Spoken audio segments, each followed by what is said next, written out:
ఒక చెట్టు కింద కూర్చొని ఏడవడం మొదలెట్టాడు.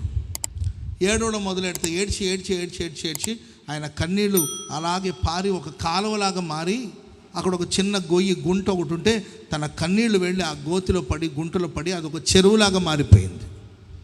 ఏడుస్తూనే ఉన్నాడు కళ్ళు మూసుకుని. అది ఒక చెరువులాగా ఏర్పడింది ఆయన కన్నీళ్ళు. అంతలోపల ప్రియులరా ఆ చెరువులో నీళ్లు తాగడానికి ఎక్కడి నుండి జింకలు వచ్చి ఆయన కన్నీళ్ళే ఒక చెరువుగా మారింది. ఆ జింకలు నీళ్లు తాగుతున్నాయి.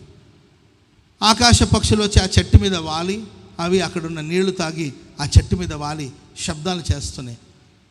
ఆ చెరువులో చేపలు, చిన్న చిన్న చేపలు తయారయ్యి చేపలు సరదాగా సంతోషిస్తూ ఉన్నాయి.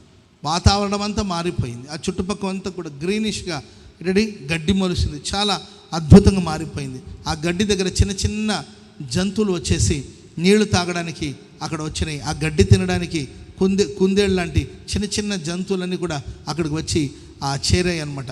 ఆ వాతావరణం అంతా కళకళలాడడం మొదలైంది. ఏంటి శబ్దం అని ఆయన కళ్ళు తెరిచి చూసేసరికి ఒక చిన్న చెరువు. ఆ చెరువు దగ్గర ఒకవైపున కుందేళ్ళు, ఇంకొక వైపున ఆ జింకలు, మరొక వైపున ఆకాశ పక్షులు, ఇంకొక వైపున చేపలు, ఇవన్నీ కూడా ఏర్పడేసరికి అతనికి సంతోషం అనిపించిందంట. అరే ఇవన్నీ ఉండగా నాకు ఎవరు లేరని నేను ఎందుకు అనుకోలేను. ఆ జింకలతో మాట్లాడుతూ, కుందేళ్ళతో మాట్లాడుతూ, చేపలతో మాట్లాడుతూ సంతోషంగా ఉండడం ప్రారంభించాడండి. కొంతకాలానికి ఆ చెరువులో ఉన్న నీళ్ళంతా డ్రై అయిపోయింది, ఎండిపోయి ఆవిరవడం మొదలైందండి. జింకలు నీళ్ళు లేక అల్లాడుతున్నాయి, కుందేళ్ళు నీళ్ళు లేకుండా అల్లాడిపోతున్నాయి, ఆకాశ పక్షులు నీళ్లు లేకుండా అవి అల్లాడిపోతున్నాయి, ఆ చేపలు విలవిల్లాడిపోతున్నాయి నీళ్ళు లేక. అప్పుడు అవన్నీ వచ్చి తాతయ్య తాతయ్య తాతయ్య నీవెవరో తెలీదు, నీ వచ్చి ఏడుస్తూ ఉంటే నీ కన్నీళ్లతో ఇక్కడ ఒక కోనేరు, నీ కన్నీళ్లతో ఒక కాలువ ఏర్పడి దాంతో మేమంతా బతికాము.